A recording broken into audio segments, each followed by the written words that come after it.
दिल्ली कहाँ गई तेरे कूचे की रौनकें। दिल्ली कहाँ गई तेरे कूचे की रौनकें। गलियों से सर झुका के गुजरने लगा हूं मैं। आदाब नाजरीन, हमारे मसाइल में आपका खैर मकदम है। दिल्ली में गुज़श्ता दिनों जो तशद्दुद हुआ, जिसमें 45 के करीब बेगुनाह लोगों की जानें चली गईं, सियासत को लहू पीने की लत है, वगरना शहर में सब खैरियत है। बड़े शौक से मेरे घर जला, कोई आंच तुझ पे ना आएगी। ये ज़बां किसी ने खरीद ली, ये कलम किसी का गुलाम है। सियासत होती है, इंसानी लाशों पर सियासत होती है। मोहब्बत को नफरत लील जाती है, लेकिन फिर मोहब्बत का जोर आता है जो नफरत पर हावी होने की कोशिश करता है। नफरत और मोहब्बत की जंग में जीत मोहब्बत की होनी चाहिए।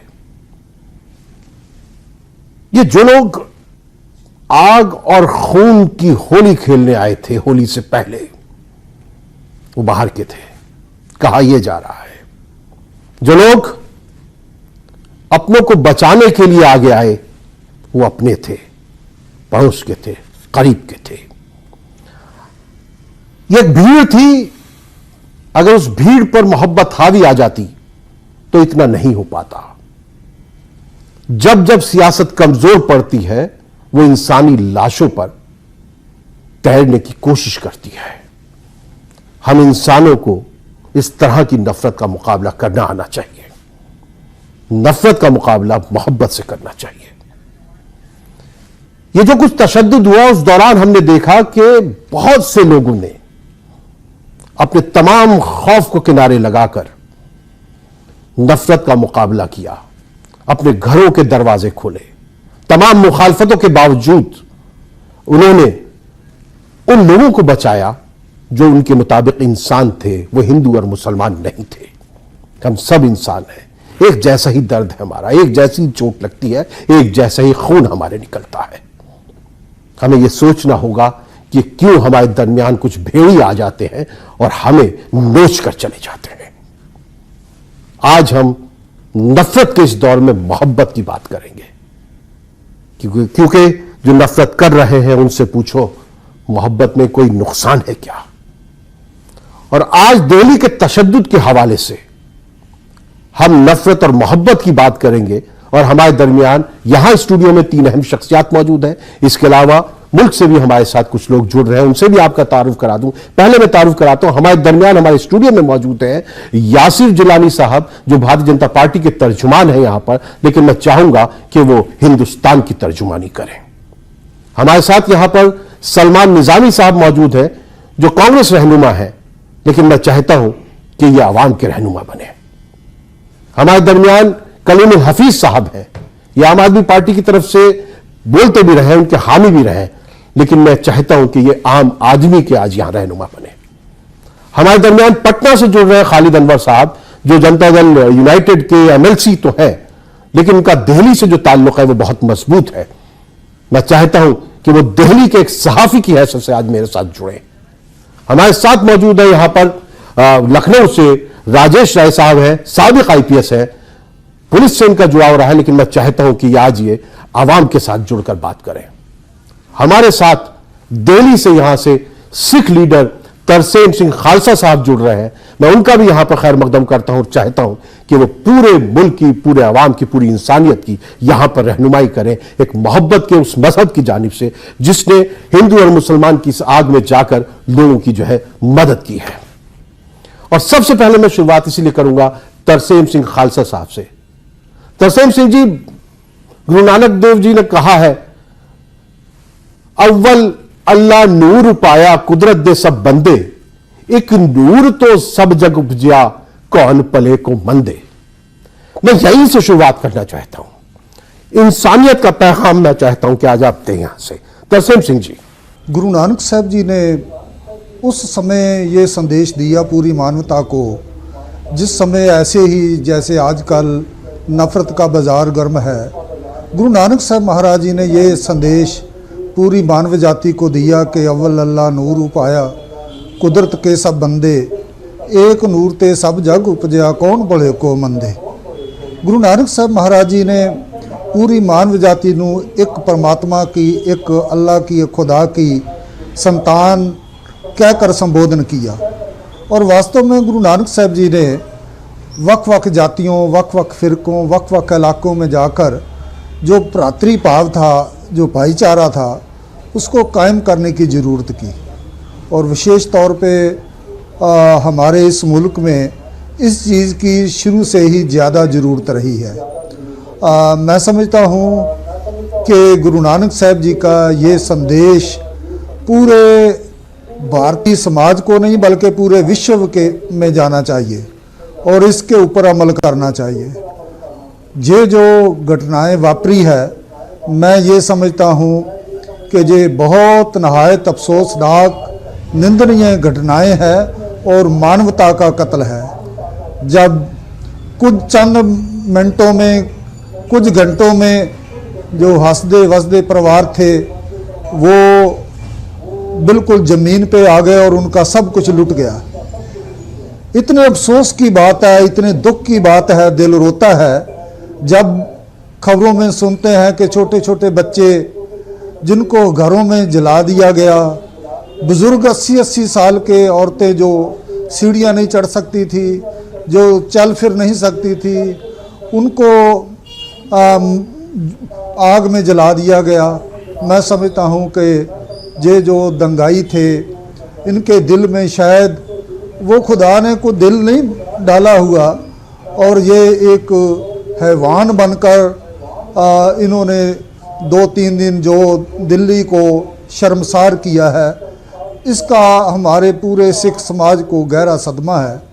क्योंकि हम लोग पहले ही ये सदमे सहन कर चुके हैं। हम जानते हैं कि ऐसे वक्त में जो मनोदशा है वो कैसी होती है। उसी दिन से हम लोग तो बिना किसी भेदभाव से सभी गुरुद्वारों के दरवाजे पूरी तरह खोले हुए हैं और केवल उनको रहने की जगह ही नहीं बल्कि उनके खाने पीने की, उनके लंगर की, उनकी दवाइयों की और उनकी सिक्योरिटी का भी जथेदार श्री अकाल तख्त साहब जी ने ये हमारे को आदेश दिया है कि उनका प्रबंध पूरा किया जाए। तो किसी भी बहुत अच्छी बात है तरसेम सिंह जी, बहुत अच्छी बात है। मैं आपके पास दोबारा भी आऊंगा। आप लोग जो काम कर रहे हैं, जो अच्छे काम कर रहे हैं, जो नेकियां कर रहे हैं, वो ऊपर वाला उसे देख रहा है और यकीनी तौर पर जो है आपको वो जो है परमात्मा जो है वो इसका फल भी देगा। और जिस तरह के, क्योंकि आप मानवता के लिए और इंसानियत के लिए जो काम कर रहे हैं, जहां पर इंसान हैवान बन गए वहां आप लोग जो है फरिश्ता बनकर आए हैं और काम कर रहे हैं, बहुत बड़ी बात है। कलीमुल हफीज साहब, आप बहुत हामी रहे हैं एक यहाँ दिल्ली की हुकूमत के, जो रियासती हुकूमत है, जो बहुत ही मजबूती के साथ जीत कर आई है। आपको नहीं लगता कि जो दिल्ली हुकूमत को जिस तरीके से मरहम रखना चाहिए था उसमें वो जो है नाकाम नहीं हुई है? ठीक तहसीन भाई, इस वक्त जख्मों पर मरहम रखने की ज़रूरत है। दिल्ली हुकूमत और मरकज़ी हुकूमत दोनों शक के दायरे में हैं। अगर दिल्ली पुलिस ने सही मायनों में काम किया होता अपना, तो आज इतनी बड़ी इंसानियत शर्मसार ना हुई होती। आप ये देखें कि क्या वक्त, इस मनहूस घड़ी ने क्या वक्त चुना कि जब हमारे मुल्क का वजीर आज़म इस दुनिया के ताकतवर शख्स को, यानी एक सदर मुमलिकत अमेरिका के ट्रंप को एक सोने की थाली में खाना खिला रहा था और वो भारतीय खानों का जो लुत्फ लेने की कोशिश की जा रही थी और वहीं पे दिल्ली जल रही थी। तो ये जो एक वक्त में दो काम हुए, इससे हमारी वो सच्चाई भी सामने आई कि जब तक हम नफरत फैलाने वालों के खिलाफ इंसाफ के साथ नहीं लड़ेंगे, उनकी निशानदेही करके उनको रोकेंगे नहीं, उनको रिजेक्ट नहीं करेंगे, तो इस तरह की हमें बार बार, जिस तरह से 84 में हुआ और उसी तरह से अब ये 2020 में हुआ, इससे पूरी इंसानियत शर्मसार हुई, पूरा मुल्क शर्मसार हुआ। और इत्तेफाक देखें आप कि ट्रंप की वजह से पूरी दुनिया का मीडिया यहाँ मौजूद था। वो किसी और चीज़ को कवर करने आया था, वो ये देखने आया था कि दो बड़ी डेमोक्रेसी किस चीज़ पे आखिर फैसला करती हैं और कहाँ कहाँ मुआहदे होते हैं। लेकिन उसके तमाम कैमरे जो है वो मुड़ गए उस दिल्ली, जलती हुई दिल्ली की तरफ, जो कि दंगाइयों ने अपना भरपूर नफरत का नंगा नाच किया, और वो नंगा नाच कोई एक दिन नहीं रहा, वो नंगा नाच कई दिन चलता रहा। और जिसे सब तरह से जग जाहिर है कि दिल्ली पुलिस ने जो अपनी प्रोफेशनल एटीट्यूड, प्रोफेशनल ड्यूटी नहीं निभाई, और न सिर्फ ड्यूटी नहीं निभाई, उसने दंगाइयों का कहीं कहीं साथ भी दिया। ये ड्यूटी तो देखिए अरविंद केजरीवाल ने भी नहीं निभाई है। नहीं, वो साथ भी नहीं दिया। शीला दीक्षित पर बड़ा इल्जाम देते थे कि शीला जी हर चीज को कहती है कि दिल्ली पुलिस ने नहीं किया, दिल्ली पुलिस ने नहीं किया। अरविंद केजरीवाल जो है वो मुंह छुपा के जो है जाके जो है वो राजघाट पर बैठ गए थे। ये सवाल उनसे किया जाएगा जब भी मौका मिलेगा, लेकिन अभी वक्त नहीं है। खालिद अनवर साहब जुड़ गए मेरे साथ। खालिद साहब, आपकी वो दिल्ली जिसमें आप घूमा फिरा करते थे, जहां से आप हमारा समाज जो है तैयार करते थे, उस दिल्ली में जो है आपके वहीं से करीब से जो है धुआं और आग आप हमने देखी है। आप वहां बैठ के कैसा महसूस करते रहे हैं?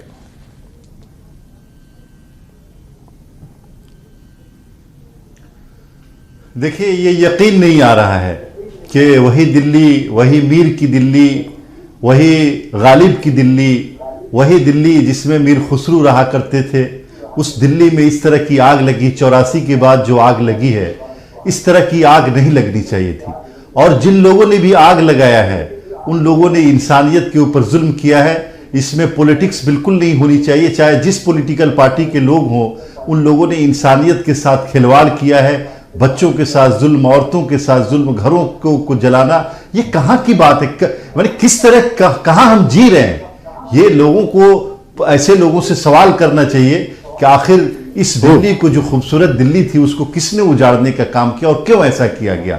और इसकी जितनी मजम्मत की जानी चाहिए कम है, और जो मुजरिम हैं उनको सख्त से सख्त सजा दी जानी चाहिए। बिल्कुल इस बात की परवाह न की जानी चाहिए कि किस पार्टी के हैं, कौन किस पार्टी का है, कौन लड़के किसके ताल्लुक से कौन है। सबको एक एक करके पकड़ करके उनको सजा देना जरूरी है, वरना दिल्ली पुरअमन, दिल्ली का अमन खराब करने वालों का अगर हौसला बढ़ाया गया तो इससे पूरे मुल्क में, पूरी दुनिया में बहुत गलत पैगाम जाएगा और दिल्ली के लोगों का सुकून गारत हो जाएगा।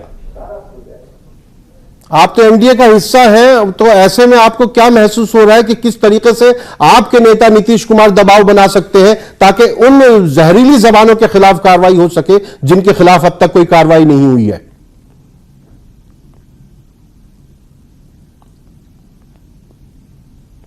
की जहां तक बात है, नीतीश कुमार पहले से इस बात के लिए कहते रहे हैं कि किसी भी पॉलिटिकल पार्टी को जहरीली जबान का इस्तेमाल नहीं करना चाहिए, चाहे वो कोई भी मामला हो। यहां जो मामला है, हम लोग पूरी तरह से, पूरी ताकत के साथ, न नीतीश कुमार, न सिर्फ नीतीश कुमार बल्कि पूरी हमारी पार्टी इस बात की सख्त मजम्मत कर रही है। और पार्टी ने मुतालबा किया है कि दिल्ली के अंदर जिन लोगों ने जुर्म किया, जिन लोगों ने दिल्ली को जलाने की कोशिश की है, उनके खिलाफ सख्त से सख्त कार्रवाई की जाए, चाहे वो जिस पॉलिटिकल पार्टी के लोग हों। और देखिए, यहां बात पॉलिटिकल पार्टी की नहीं है, बात इसकी है कि क्या हिंदुस्तान बचेगा नहीं बचेगा। बात इस बात की है कि क्या हिंदुस्तान के लोग अमन से रहेंगे नहीं रहेंगे। जब पुरअमन रहेंगे तभी पॉलिटिकल पार्टियां हैं। नीतीश कुमार का फर्म स्टैंड है कि जिस पॉलिटिकल पार्टी का जो भी आदमी हो, जिसने इंसाइट किया है, लोगों को भड़काया है, लोगों को वर्गलाया है और पुरअमन एहतजाज करने वालों के खिलाफ जाकर के लाठियां बरसाई है, औरतों के साथ जुल्म हुआ है, बच्चों के साथ जुल्म हुआ है, ऐसे लोगों पे सख्त कार्रवाई होनी चाहिए। और जितनी जल्द हो उतनी जल्द बिहार के काफी लोग हैं उस इलाके में, जिस इलाके में तशद्दुद हुआ है, बिहार के काफी लोग हैं उस इलाके में। क्या आप चाहेंगे नीतीश कुमार भी उस इलाके का दौरा करें और जो बिहार के लोग हैं, जो दीगर आवाम है, उनके जख्मों पर आकर मरहम रखें नीतीश कुमार? क्या आप ये उनसे दरखास्त करेंगे?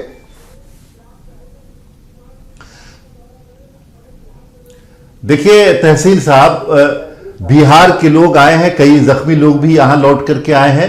और ये मामला बिहार और बंगाल से जोड़ के मत देखिए। नीतीश कुमार को बंगाल में भी हो तो जाना ज्यादा चाहते हैं, वो कहीं भी हो जाना चाहते हैं। मसला यह है कि क्या इस मुल्क का अमन, दिल्ली का अमन जिन लोगों ने खराब किया है, उन लोगों के खिलाफ कार्रवाई कितनी जल्दी कराई जाती है। हम एनडीए के पार्ट हैं, हम एनडीए के हिस्सा हैं, जो मरकज में सरकार उसके हिस्सा है, अकाली दल उसका हिस्सा है। लेकिन हम तमाम पॉलिटिकल पार्टियों ने बैक जुबान ये बात कही है मरकजी हुकूमत को कि आपको सख्त से सख्त कार्रवाई करनी चाहिए।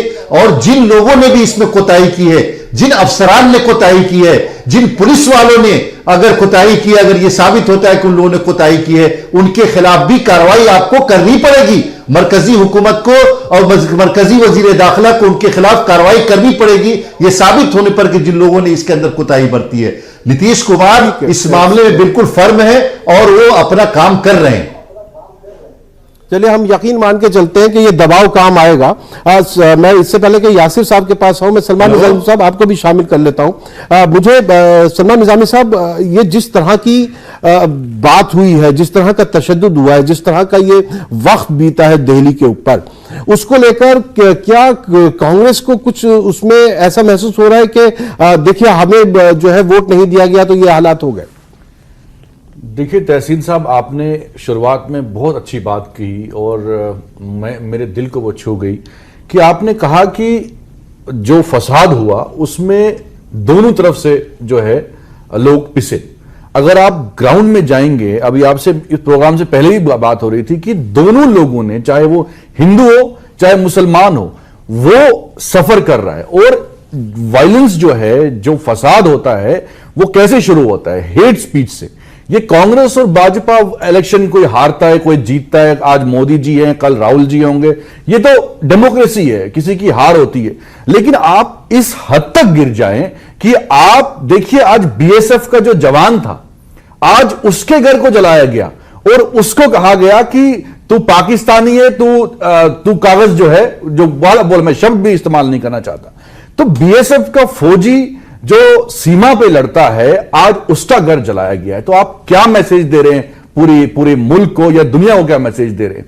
दूसरी बात यह है कि सियासत आप कर रहे हैं। डे 1 से सीए और एनआरसी का जो पूरा प्रोटेस्ट था, बहुत पुरअमन तरीके से हमारी मां बहनें वहां बैठी थी। गोली की बात किसने की आपको मालूम है, और चिंगारी किसने लगाई आपको वो मालूम है, और किसने ये कहा कि इनको गोली मारिए। आज कनाट प्लेस में भी एक मार्च निकला, वहां भी कहा गया कि देश के गद्दारों को गोली मारो। मेट्रो स्टेशन पे 6 बच्चों ने नारा लगाया, आपको मैं वीडियो मेट्रो स्टेशन पे भी, और मार्च भी निकला, उस पर भी आज ये बात की गई। लेकिन एक्शन क्यों नहीं लिया जा रहा है? एक्शन किसी भी उस विधायक पे नहीं ले रहा। मैं नहीं कहता कि अगर वहां उसमें कोई कांग्रेस का मुलव्विस हो, आम आदमी पार्टी का हो, भाजपा को हो, जो हेट स्पीच है उसका विरोध होना चाहिए। और जब आप इन लोगों को खुले मैदान में छोड़ते हैं और आप ये मैसेज देते हैं कि ये कुछ भी बोलें, लोग मरते जाएं, और आप 3 दिन के बाद जो है एक्टिव होते हैं, दैट मीन्स कि आप इन हैंड टू हैंड मिले हैं और आप चाहते थे कि ये दंगे हों। तब आप 3 दिन के बाद जागे, जब आपकी विपक्ष जो है इंटरनेशनली आप पे विरोध होने लगा, तब आप 3 दिन के बाद जागे। लेकिन इसमें जो पिसा वो गरीब पिसा, चाहे वो हिंदू हो चाहे मुसलमान हो। लेकिन ये देश की बदनामी है, दिल्ली की बदनामी नहीं है। आप दुनिया में एक गलत मैसेज दे रहे हैं और उन लोगों को जानबूझ के प्रवोक करना चाहते हैं जो पुरअमन तरीके से मुजाहिरे कर रहे थे। यासिर जिलानी साहब, मुझे लगता है कि इस दंगों से मुल्क की छवि मुतासिर हुई। एक ऐसे वक्त में जबकि अमेरिका के सदर ट्रंप जो है दिल्ली में मौजूद थे, उस वक्त ये दंगे होते हैं। उस दौरान में जो एक मुल्क को एक मुस्बत, एक पॉजिटिव जो छवि मिलनी थी, वो कहीं ना कहीं उसको चोट पहुंची।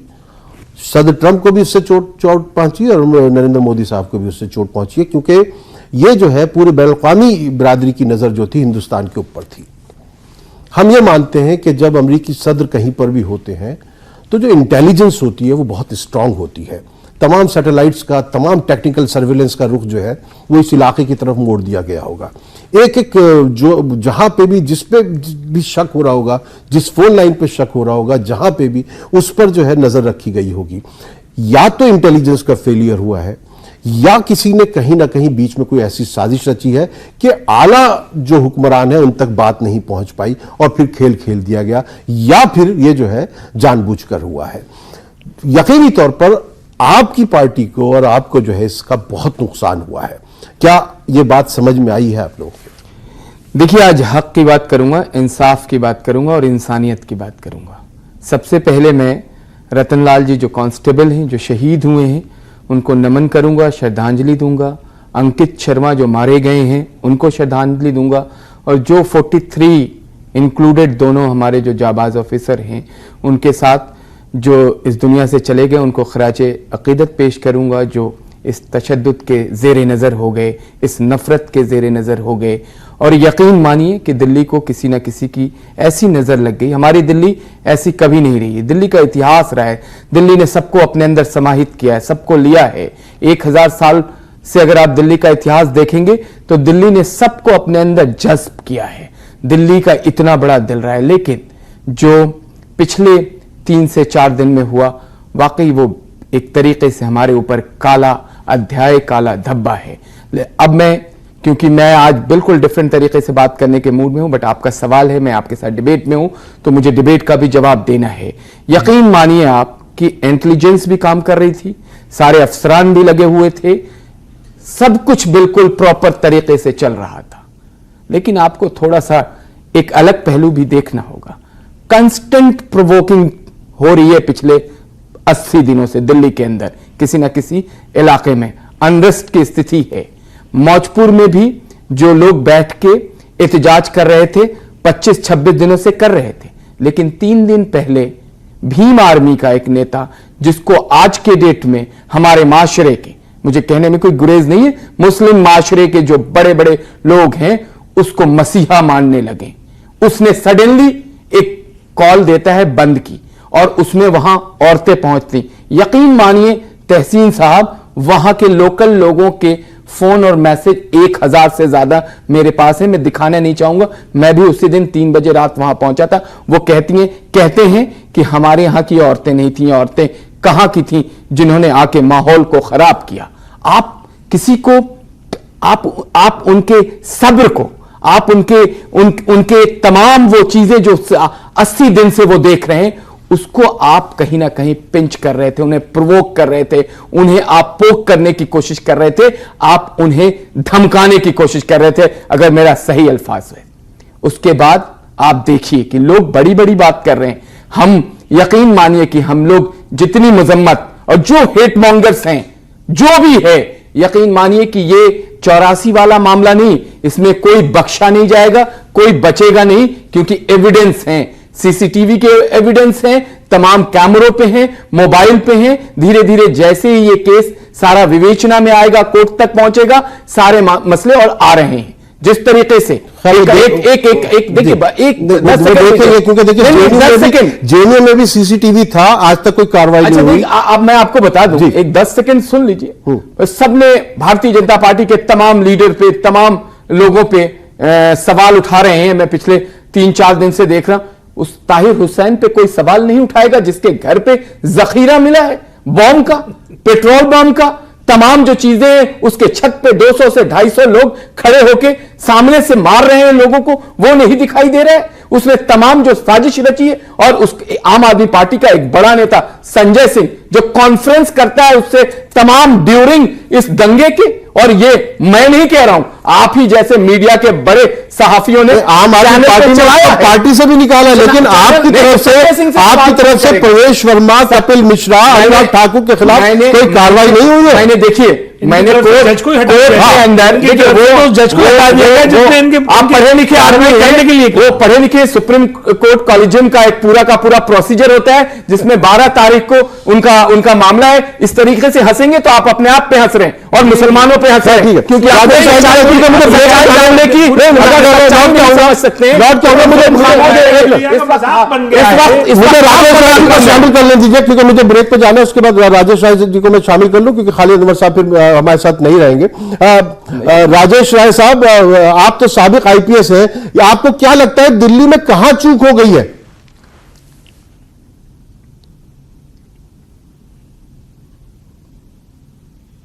ये रही कि कहीं न कहीं किसी रूप में जो दिल्ली पुलिस के अधिकारी या उनके जो आला अधिकारी रहे हैं, कहीं न कहीं वो थोड़ा सा जिसे कहते हैं बैकफुट पे रह गए। जिस तरीके से इस सिचुएशन को डील करना चाहिए था, शायद उसके लिए वो तैयार नहीं थे। या तो उनके पास इस लेवल के दंगा होने की कोई उनके पास इनपुट नहीं था, उनको ये अंदाजा नहीं था कि स्थिति इतनी बिगड़ गई है, बिगड़ जाएगी। उनको इस बात का एहसास नहीं हो पाया कि इतने भीषण तरीके से तैयारियां की गई हैं कि छतों पे घरों में बम रखे गए हैं, पेट्रोल बम बनाए गए हैं, बड़े बड़े गुलेल बनाए गए हैं, बड़ी बड़ी चीजें बना करके इस दंगे को प्रायोजित करने की कोशिश की गई है। मैं समझता हूं कि शायद इस तह तक वो पहुंच नहीं पाए, और ये जब नहीं पहुंच पाए तो उन्हें बिल्कुल फौरी तौर पर जो सामने आता गया उसको डील करना पड़ा। और उसके लिए शुरुआती दौर में मैं समझता हूं कि शायद दिल्ली पुलिस के पास उतनी तैयारी नहीं थी, उतना फोर्स नहीं था, और उस फोर्स को आने में और तैयारी होने में 2-3 दिन का वक्त बीत गया, जिस बीतने में कि दोनों तरफ से झगड़े हुए, लोगों ने उकसाया, लोगों ने मारपीट की, दंगे किए, लोगों की जानें चली गई।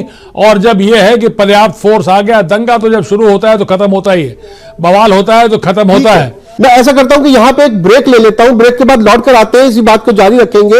अब नहीं कोई बात खतरे की, अब नहीं कोई बात खतरे की, अब सभी को सभी से खतरा है। लौट कर आते इस ब्रेक के बाद।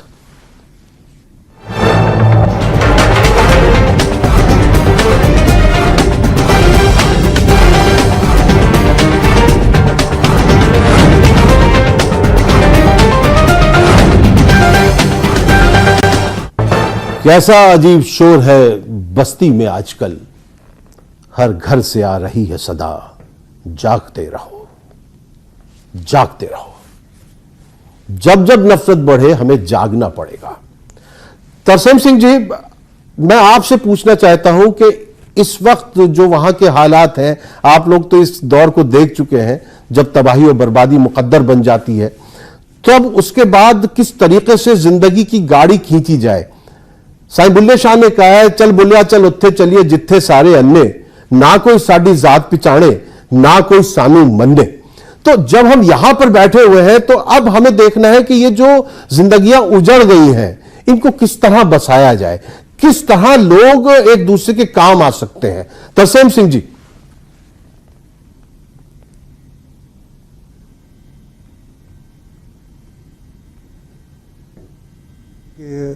इतने सालों से हम ये नहीं समझ सके कि मानस की जात सब एक है पहचान को। ये जो नफरत की राजनीति है, मैं समझता हूँ कि ये बहुत ही नहायत गलत बात है और एक ना एक दिन इसको ख़त्म करना चाहिए। मैं समझता हूँ कि बहुत दुख भरा समा होता है और कई दहाके लग जाते हैं जब घर परिवार अपने पैरों पे खड़े होते हैं। खड़े भी वो इसलिए हो जाते हैं कि वो जो लोग हिम्मत करते हैं और दूसरे लोग उनकी सहायता करते हैं। नहीं तो मैं समझता हूँ कि इससे मानवता का बहुत बड़ा घान हो जाता है। ज़रूरत इस बात की है कि जो पुलिस प्रशासन है, जो हमारे राजनीतिक लोग हैं, वो लोग अपने फ़र्ज पहचाने। और मैं समझता हूं कि अगर दिल्ली पुलिस को पूरे ऑर्डर किए जाएं तो इस दिल्ली में एक पत्ता भी अपने आप नहीं झूल सकता, एक पत्ता भी नहीं हिल सकता। और 3 दिन तक मैं नहीं समझता कि इतनी फोर्सेस यहाँ मौजूद हो और इतना भारी नुकसान हो जाए। सो ये हिम्मत है, जो लोग अपने पैरों पर खड़े हो जाएंगे, जैसे जो ऊपर वाला है वो भी मेहरबान रहता है। हमने देखा है कि जो बड़ी बड़ी फैक्ट्रियां जल गई, जिनके घर के परिवार के जी खत्म हो गए और कानूनी लड़ाइयों में उनका जो बचा खुचा था वो भी ख़त्म हो गया, मगर एक हिम्मत और एक आगे बढ़ने का, एक ज़िंदगी जीने का जो एक जज्बा है, वो इंसान को पैरों पे मुड़ खड़ा कर देता है।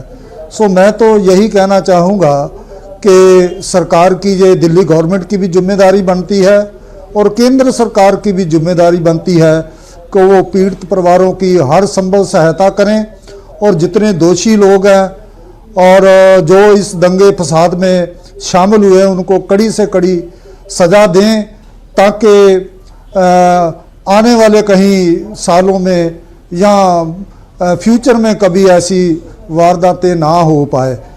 एक बात मैं कहनी चाहूँगा कि हम कहते हैं दंगे हुए, दंगे होते हैं जब कोई दो कम्युनिटियाँ आपस में लड़ती है, ये तो देखने में आया है, हमने खुद देखा है कुरेजी खास में और जाफराबाद में कि एक गली में हिंदू भी रह रहे हैं, मुस्लिम भी रह रहे हैं और इक्का दुक्का सिख परिवार भी रह रहे हैं, मगर वो मिलकर जो बाहर से आए दंगाई थे उनका मुकाबला कर रहे हैं, उनको रोक रहे हैं, उनसे अपना बचाव कर रहे हैं। सो दंगा होता है जब दो कम्युनिटियां आपस में उलझ जाती है और एक दूसरे का नुकसान करती है। मैं समझता हूं कि ये एक तरह से कत्लेआम है और इसकी जितनी भी निंदा की जाए उतनी ही थोड़ी है।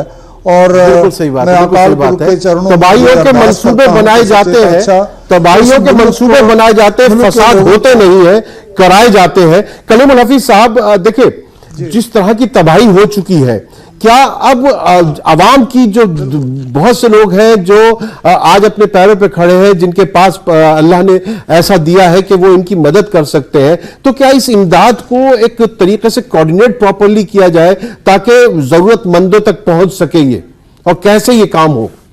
देखिए, मैं अभी आपके शो में भी जो आ रहा हूँ, सीधा अभी दिल्ली वक्फ बोर्ड से ही आ रहा हूँ। वहाँ पे एक अभी हमने Delhi Waqf board relief committee बनाई और उसमें वो जो उस इलाके के एमएलए हैं चारों पांचों, उनको रखा गया और अमानतुल्लाह खां जो दिल्ली वक्फ बोर्ड के चेयरमैन हैं, उनकी चेयरमैनशिप में हुई, मुझे वो मेंबर सेक्रेटरी भी उसका बनाया गया। तो उसमें हमने सारे जिम्मेदार लोग वहाँ के लिए और उस पूरी रिलीफ को हमने सेंट्रलाइज करने की कोशिश की है, क्योंकि ये नुकसान बहुत बड़ा है। अगर आप देखें जो रिपोर्ट्स आ रही हैं, कई मोहल्ले खाली हो गए, यानी एक तबका अपना पूरा इलाका छोड़ के चला गया, दूसरे लोग उसको रख रहे हैं। कुछ लोग सामुदायिक यानी कम्युनिटी सेंटर्स में जी रहे हैं, या कहीं अभी टेंट भी लगेगा कल, उसमें फिर उनके रिलीफ दिया जाएगा। लेकिन अभी कई लेवल पे चैलेंजेस हैं। पहले चैलेंज तो ये है कि जो लोग अपने घर छोड़कर आ गए हैं, आखिर उनकी रोजमर्रा की जो खाने पीने की जरूरत है वो कैसे पूरी की जाए। दूसरा चैलेंज है कि उनके जो घर जल गए हैं उनको आखिर रिहेबिलिटेट करना है। पहला तो उनमें ये भरोसा जगाना है कि वो वापस जा सके, उनके साथ खड़े होना है। दूसरा फिर उनकी जरूरियात सबसे पहले हमें देनी है। ठीक है, दिल्ली सरकार ने भी उसको अनाउंस किए हैं कुछ स्कीम्स, लेकिन उसके अलावा भी जो दिल्ली की आवाम है वो बड़े लेवल पर निकल कर आई है और 2 अकाउंट हमने जारी किए हैं। उस अकाउंट में एक ही दिन में 17 लाख रुपए आ गए हैं। तो यानी आवाम भी जनरस है, आवाम नहीं चाहती कि ये इस तरह के फसादात हों। और चूंकि जैसा भी सरदार जी ने कहा कि ये कत्लेआम था, तो और भी ज्यादा लोगों में गुस्सा है इस बात को कि आखिर एक मासूम जनता पिसी और दोनों साइड से पिसी। तो इसलिए अभी हमने जो Delhi Waqf board relief committee बनाई है, उसका पहला काम कल से यही होगा, कल उसकी मीटिंग भी है, कि हम किस तरह से एक एक स्टेप को क्लियर करते चले जाएं और जितने भी मुतासरीन हैं, सबसे बड़ी जरूरत है, देखिए जो लोग मारे गए हैं या जिनका नुकसान हुआ है उनमें बहुत से लोग पढ़े लिखे नहीं है, पढ़े लिखे उनको फॉर्म भरना, उनके ज्यादातर सामान, अब आपको आधार की कॉपी चाहिए, आपको पैन कार्ड की कॉपी चाहिए, अकाउंट नंबर चाहिए, उनके पास वो सारी चीजें मिलेंगी नहीं। तो उनको जो है उनकी किस तरह से मदद की जाए, यार साहब इसमें कुछ आप मदद कर सकते हैं? सबसे पहले मैं 1 मिनट क्लियर कर दूं, इस पर भी हमने एक सब कमेटी बनाई है जो तहसीलदार के साथ मिलकर सुबह से ही काम कर रही है। वो उसका काम सिर्फ डॉक्यूमेंटेशन का है, क्योंकि वहां ज्यादा बड़ी तादाद गरीबों की है, मजदूरों की है और वो अनपढ़ हैं और उनके पास डॉक्यूमेंट भी नहीं है। अच्छा, जो डॉक्यूमेंट थे वो जल भी गए। तो ये कई तरह के चैलेंजेस हैं और मैं समझता हूं कि सरकारी मशीनरी भी सपोर्ट करेगी, आम आवाम भी सपोर्ट करेगी और हम जैसे लोग जो कारकुनान हैं वो भी वहां खड़े रहेंगे। और आप लोग भी, मेरी मीडिया से भी दरखास्त है कि और तमाम चैनल भी इस तरह की फजा बनाएं कि जिससे सब लोग एक खुल के मदद कर सकें। ऐसा ना हो कि किसी एक पर्टिकुलर किसी को टारगेट करके जब कोई रिपोर्ट दिखाई जाती है तो जो मदद करने वाले लोग हैं वो भी डर जाते हैं, वो वहां जाना नहीं चाहते। तो ये जो पॉजिटिविटी है ये मीडिया की तरफ से भी आए, जिस तरह से आप आज प्रोग्राम कर रहे हैं, यानी कि इंसानियत की खातिर ये प्रोग्राम हो रहा है, ये मैं आप काबिल मुबारकबाद है। और चूंकि अभी से हील होने में वक्त लगेगा, ये एक आध दिन का काम नहीं है, नुकसान बहुत बड़ा है अभी आपको और हमें अंदाजा भी नहीं है जिस तरह का अंदर तक डीप तक ये नुकसान हुआ है। इसमें कम से कम 2 से 3 महीने लगेंगे जो मिनिमम रिहेबिलिटेशन के लिए। जी यासिर साहब, देखिए मैं सबसे पहले वक्फ बोर्ड के लिए बोल दूं, वो भ्रष्टाचार का सबसे बड़ा अड्डा रहा है। यासिर साहब अभी जो वो काम कर रहे हैं, उसकी तरफ ध्यान दीजिए। दंगा में जो लोग इन्वॉल्व हैं वो वहां के मैनेजर बनेंगे, जो दंगा में इन्वॉल्व होगा एमएलए वो बनेगा मैनेजर वहां का। आप उसको जेल में बंद कर दीजिए ना, अगर जेल में बंद कर दीजिए, जीत के आ रहे हैं क्या बात कर रहे हैं आप लोग? इस तरह की बात करते हैं। मुसलमानों को वक्फ अभी जो काम हो रहा है, अभी जो काम हो रहा है, होनी चाहिए। अच्छा ठीक है, यासिर साहब आप क्या कर रहे हैं? आपकी पार्टी क्या कर रही है वहां पे लोगों के लिए? आप सबसे ज्यादा अगर आज कहीं रिलीफ की बात अगर हुई है और रिलीफ पहुंचा है, आप वहां के तमाम जो अफसरान हैं उनसे पूछिए कि सबसे पहले जो ट्रक्स पहुंचे हैं वो कहां से पहुंचे, कौन लोगों ने भेजा है। रोड वाले लेके गए, गुरुद्वारा प्रबंधक कमेटी वाले लेकर गए सबसे पहले, और कौन लेके गया वहां पर? अब आप खुद और पता कर लीजिए कि कौन लोग हैं। लेकिन मेरा एक वक्फ बोर्ड को लेके फिर यह कहना है कि दिल्ली के मुसलमान भर्म में ना आए, ये वही लोग हैं जो 84 दिन से आपने अनरेस्ट कर रखा है। केजरीवाल शाहीन बाग भी नहीं पहुंचा। आप सियासत कर रहे हैं, केजरीवाल आप सियासत कर रहे हैं, मुसलमानों आप सियासत कर रहे हैं, शाहीन बाग नहीं है। आप सियासत कर रहे हैं, सियासत नहीं कर रहे, मैं आप रिलीफ को लेकर सियासत कर रहे हैं। आंख को मुसलमानों के आंखों को खोलने की कोशिश कर रहा हूं।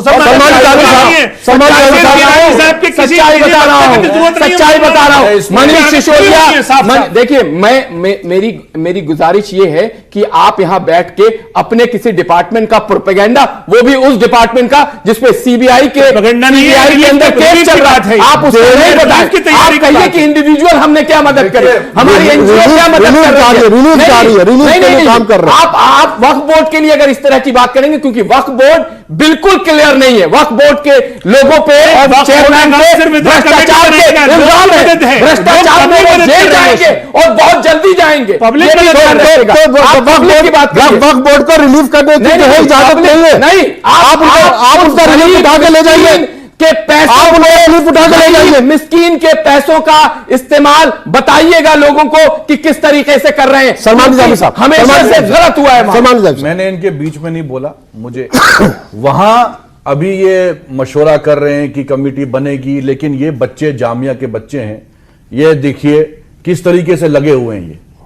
ये बच्चे वहां पहुंच रहे हैं, इनको कोई भी अपने जेब से, मैं कल गया था वहां, अपने जेब से कोई दो, देखिए अगर आप देखिए इंडिविजुअल लेवल पे करेंगे तो जिनके पास पहुंचना है वहां तक नहीं पहुंचेगा। मेरे ख्याल से एक कोऑर्डिनेटेड एफर्ट होना चाहिए सबका। नहीं आ रही है वहां से, सुनिए मेरी बात सुनिए, रिलीफ पहुंच जाएगा, मकान भी बन जाएंगे, रिस्टोर भी हो जाएगा, लेकिन जो दिल में चोट लगी है उसको क्या करेंगे आप?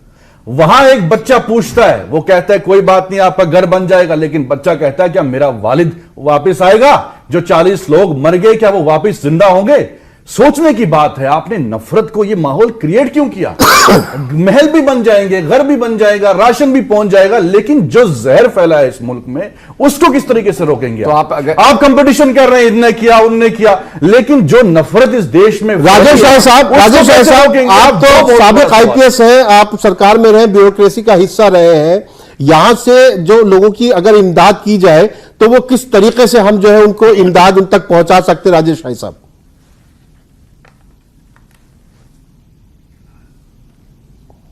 सबसे बड़ी इमदाद तो आज की तारीख में देश के लिए और दिल्ली के लिए जो सबसे बड़ी इमदाद है, वो इमदाद तो ये है कि जिन जिन लोगों ने इस दंगे में पार्टिसिपेट किया है, जिन्होंने उसको उकसाया है, जिन्होंने उसको भड़काया है, जिन्होंने जो है पहले से तैयारी करके पत्थर, पेट्रोल बम, दुनिया भर की चीजें लेकर के रखे हुए थे, भीड़ इकट्ठा की, लोगों को उकसाया, बाहर से लोगों को बुलाया, बाहर की जो संस्थाएं थी उनको इसमें लगाया, सबसे पहले उसमें एक एक आदमी को चिन्हित करके उन लोगों के खिलाफ जम करके कार्रवाई होनी चाहिए, उनको जेल भेजना चाहिए, नंबर 1। नंबर 2, जिस तरीके से उत्तर प्रदेश में यहां की सरकार ने जो दंगाई थे उन दंगाइयों को उनको चिन्हित करके उनके लोगों से उनको वसूली की नोटिस दे करके उनसे पैसे वसूले जा रहे हैं, और ये जो पैसे वसूल करके सरकारी खजाने में आए, सरकारी खजाने का मुंह खोलना चाहिए इन लोगों की मदद करने के लिए। ये बात बिल्कुल सही है कि जो लोग इसमें पब्लिक के लोग हैं उनका भी इसमें सपोर्ट आना चाहिए, लेकिन जब तक जो लोग इसमें करने वाले लोग हैं, ऐसा ना हो कि कल को जिन लोगों ने भड़काया, जिन लोगों ने इसको उकसाया, जो लोग इसके जो है बिल्कुल शुरुआती दौर से इसमें शामिल थे, वही लोग अब इमदाद के नाम पर सामने आना शुरू हो जाए। पहले वो चिन्हित हो, फिर ऐसा उसके बाद जो है वो एक बार जेल जाए, जाने के बाद बहुत लोग मिल जाएंगे मदद करने के लिए, और मदद होनी चाहिए उसमें सरकार को भी, आम जनता को भी, सबको उसमें शामिल होना चाहिए। तरसेम सिंह जी, हम जब सियासी लोगों से बात करते हैं तो वो इस इमदाद को भी, इस राहत को भी जो है वो सियासी लिबादा उड़ाने की कोशिश करते हैं। गल समझ लई ता रोला की, ए राम रहीम ते मौला की। साईं बुल्ले शाह जो कहते हैं तरसेम सिंह जी, उस तरीके से अगर हम एक दूसरे की मदद के लिए खड़े हो तो किस तरह जो है हर एक मरकज पर आकर, एक केंद्र बिंदु पर आकर हम लोगों की मदद कर सकते हैं, किस तरीके से हमें कैसे आगे बढ़ना चाहिए जहां सियासत ना हो सके।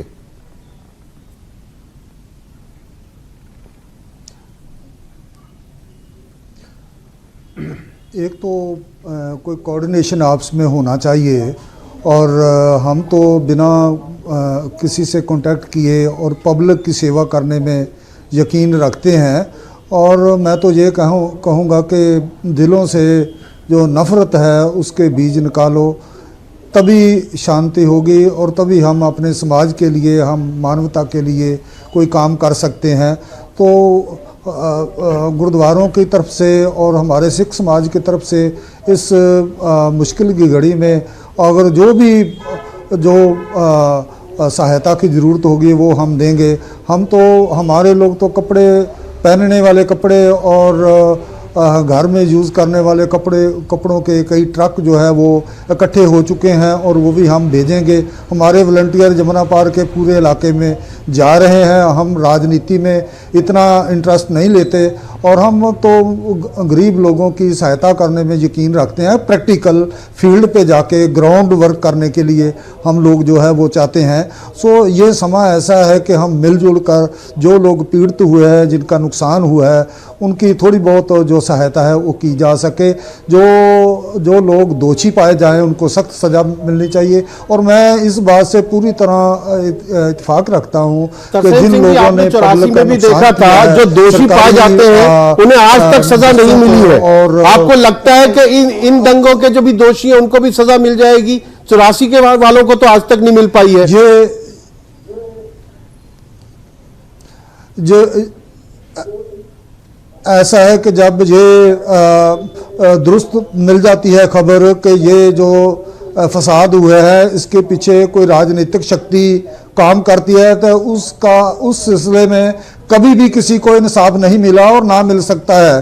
और इसलिए हम लोग तो कहते हैं कि एक दो आदमी ठीक है, ज़रूर इन्होंने जेल में भेज दिए हैं, मगर 5000 से ज़्यादा लोग जो 84 में मारे गए थे उनके कातलों का अब तक भी कोई पता नहीं चला। तो इस समय जो 42 लोगों की डेथ हो चुकी है, मैं समझता हूं कि जो बचे हुए परिवार हैं, मेंबर हैं, उनकी सहायता जितनी हो सके वो करनी चाहिए। बाकी इंसाफ की जो उम्मीद है वो तो बहुत ही कम है। अगर इंसाफ मिल पाए तो मैं अकाल पुरख उस वाहिगुरु के सन्मुख ये अरदास करता हूँ कि हमारे मुल्क को ये दिन ना देखने पड़े और हम एक दूसरे के साथ भाई भाई बनकर रहें और प्यार से रहें, और जो कोई राजनीतिक मसले हैं वो मिल बैठकर हल करने की कोशिश करें। आमीन। मैं आपकी इस बात पे आमीन कहूंगा, इस दुआ पर आमीन कहूंगा। यासिर साहब, सियासत अलग किनारे रखकर, सियासत किनारे रखकर, कोई प्रोपेगेंडा झूठ का बोले, सियासत किनारे रखकर उन्होंने बताया कि हमने कमेटी बनाई है, वो कमेटी बनाई, उस पर काम कर रहे हैं।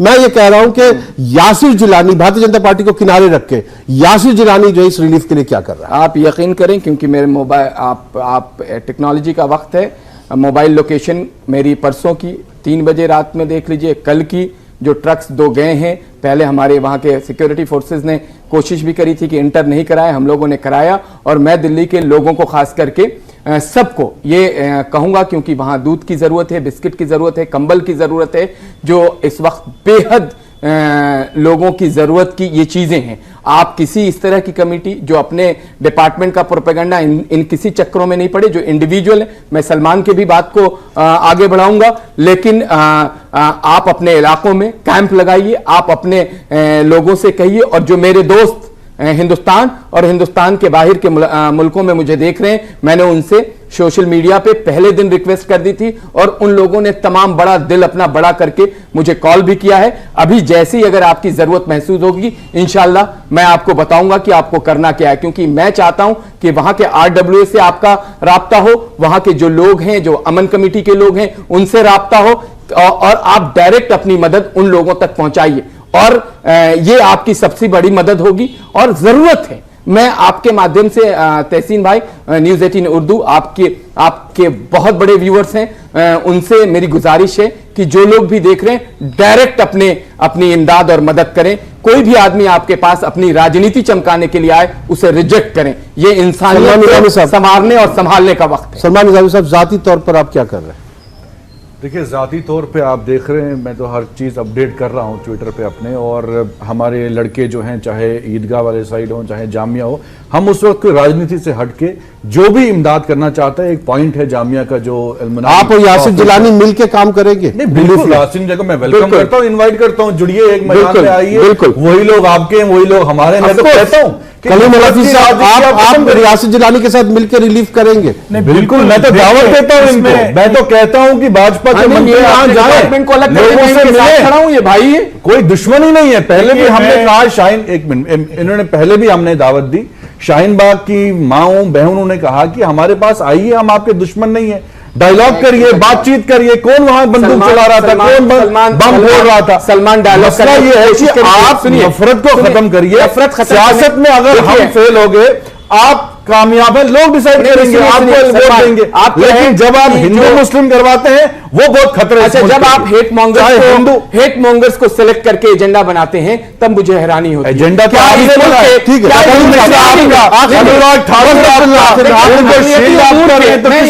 जोड़ दूं, अक़लियती उमूर के जो हमारे वजीर हैं मुख्तार अब्बास नकवी साहब, जब उन्होंने मीडिया के माध्यम से लोगों से कहा कि अगर कोई भी भारत का मुसलमान बाहर चला जाएगा तो हमारी लाश के साथ भारतीय जनता पार्टी, चलो ठीक है, भारतीय जनता आप मुख्तार अब्बास नकवी साहब को लेकर जा रहे हैं उस इलाके में, आप ये क़यादत, यासिर साहब उनको नहीं मानेंगे। यासिर साहब, आप अपनी क़यादत मुख्तार अब्बास नकवी को लेकर जा रहे हैं उस इलाके में? मुख्तार अब्बास नकवी साहब जरूर जाएंगे, और उनकी नजर है, आज माइनॉरिटी कमीशन जो उनके अंडर आता है, उसकी टीम उस इलाके में गई थी, तमाम लोगों से राब्ता कराए, लोगों से बात करिए, उनके दुख आपने दिखाया है। तो मुझे यकीन है कि मुख्तार अब्बास नकवी साहब पूरा मॉनिटरिंग कर रहे हैं।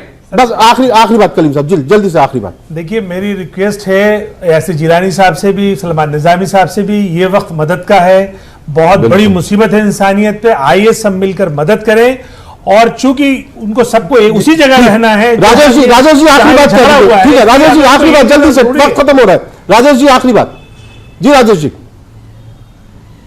बिल्कुल बिल्कुल मैं ये कह रहा हूं कि मैं प्रशासन में रहा हूं, जो दोषी लोग हैं उनके खिलाफ कार्रवाई करना ये पुलिस की जिम्मेदारी है। लेकिन जब भी इस तरह से कहीं ऐसे दंगे फसाद हुए हैं तो जिला प्रशासन जो है वो हम लोगों ने डिस्ट्रिक्ट मजिस्ट्रेट के साथ लेकर के, ये प्रशासन की जिम्मेदारी रही है कि वो लोगों को रिलीफ बांटे, लोगों को मदद मुहैया कराए। अब ये सरकार जो है वहां की, जो है दिल्ली की जो सरकार है, अब वो ये नहीं कह सकती कि पुलिस हमारे हक में नहीं है इसलिए हम मदद नहीं पहुंचा सकते। चलिए पुलिस अपना काम करे, वो जो दोषी है उनके खिलाफ कार्रवाई करे। सरकार की जिम्मेदारी है, सरकार की जिम्मेदारी है, आखिर में हो, बिल्कुल सही है। ये अब दिल्ली सरकार की और मरकजी हुकूमत सबकी जिम्मेदारी है, और इंसानियत की भी जिम्मेदारी है। तरसेम सिंह जी, मैं आपसे दरखास्त कर रहा हूं कि आप सच्चे पातशाह वाहिगुरु के सामने जो एक अरदास कीजिए ताकि हम उस पर आमीन कह सके, ताकि इन लोगों की जिंदगी जो है वो वापस पटरी पर लौट सके। तरसेम सिंह जी।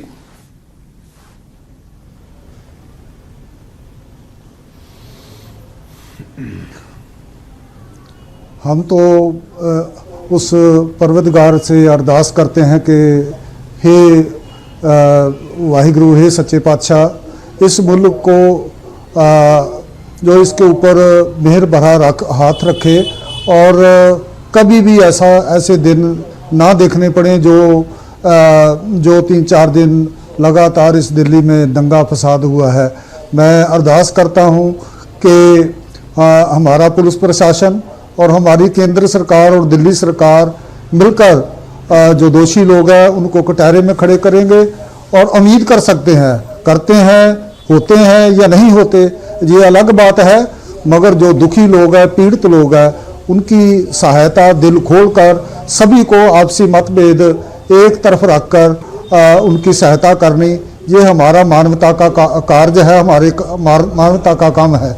मैं समझता हूँ कि जो इस समय हम लोग दुखी लोगों की सहायता ना कर पाए तो हमारा कोई धर्म नहीं है, हमारा कोई जाति नहीं है, हम एक हैवान टाइप उनके साथ हमारी संवेदना है। मैं समझता हूं कि दुखी लोगों का सहारा बनना ये हमारा पहला फर्ज है। मैं अकाल पुरख के सामने अरदास करता हूं कि हे सच्चे पातशाह, पूरे मुल्क को और जो मानवता से प्यार करते हैं वो इस मुश्किल घड़ी में दुखी लोगों की सहायता करने के लिए आगे आए। दिल्ली गुरुद्वारा मैनेजमेंट कमेटी और श्री अकाल तख्त साहब को भी मैं अपील करता हूं, जबकि उन्होंने पहले ही हर तरह की सहायता करने का जो सिख समाज को आदेश जारी किया है उसके ऊपर हम लोग उसी दिन से ही काम कर रहे हैं। सो मैं पूरे मुल्क को ये कहना चाहूँगा कि कृपा करके आप दुखी लोगों की सहायता करने के लिए आगे आए और उनका दुख बनाए। बहुत बहुत शुक्रिया। आमीन आमीन, हम इस पर आमीन कहते हैं। और आखिर में बस यही दुआ है कि ऐ खुदा आज उसे सबका मुकद्दर कर दे, ऐ खुदा आज उसे सबका मुकद्दर कर दे, वो मोहब्बत के जो इंसान को पैगंबर करते। बहुत बहुत शुक्रिया। आदाब।